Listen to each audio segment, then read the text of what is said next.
Hello everyone, তোমরা সবাই কেমন আছো? আমি তো বেশ ভালো আছি। আগের ব্লগে তোমাদেরকে দেখিয়েছিলাম আমরা এসি কিনেছি, সেটারই আনবক্সিং। তো আজকে হচ্ছে ইনস্টল করবে সেই দিনটাই। সকালবেলা রান্না খাওয়া সব কমপ্লিট, আজকে আর পড়াতে যাইনি। এই যে এসিগুলো তোমাদেরকে আরেকবার দেখিয়ে দিলাম। আর ওপর ঘরেই যেহেতু লাগাবে, সেখানে এসি বসানোর আগে মানে ইনস্টল করার আগে ইলেকট্রিকের কিছু কিছু কাজ থাকে, সেগুলোই করা হচ্ছে। তো গুড্ডু বসে বসে সবটা দেখে নিচ্ছে। আর এই যে এই আলমারিটা ঘরের ভেতর ছিল, সেটা বার করে দিয়েছি।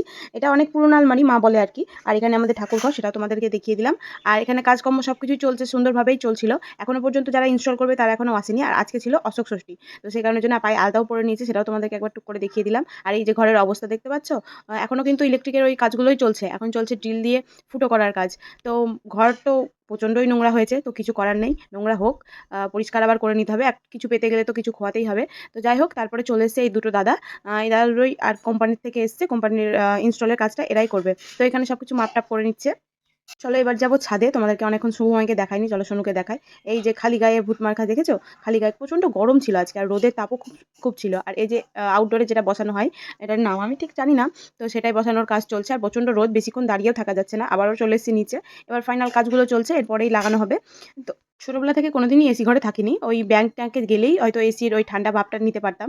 আমার রিলেটিভস বলো এই বলো, কারোর ঘরেই এসি ছিল না। আমি প্রথম লাগাচ্ছি, মানে আমাদের দিককার কথা বলছি। তো লাগানো কমপ্লিট এখানে।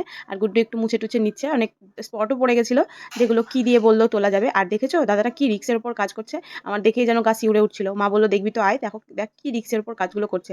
যেহেতু আমাদের 3 তলা, আর প্রথম তলার উপরে আর তোমার কোনো ঘর নেই। প্রথম তলার উপর ঘর থাকলে হয়তো ছোটোখাটো মই কাজটা হয়ে যেত, কিন্তু এখানে বড় মই লাগবে। আর আশেপাশের কারোর আমি মানে গুড্ডু আর কি খুঁজে পাইনি বড় মই, তাই এই প্রসেসেই করতে হলো ওনাকে। তো যাই হোক, এই যে কমপ্লিট, দেখো কি সুন্দর লাগছে দেখতে, ঘরটার সবাই পাল্টে গেছে।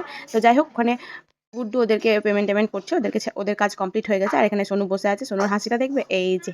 তো যাই হোক, এই ছিল ভিডিওটা, দেখা হচ্ছে নেক্সট কোনো ভিডিওতে। ততক্ষণের জন্য ভালো থেকো, সুস্থ থেকো, আর সাথে থেকো।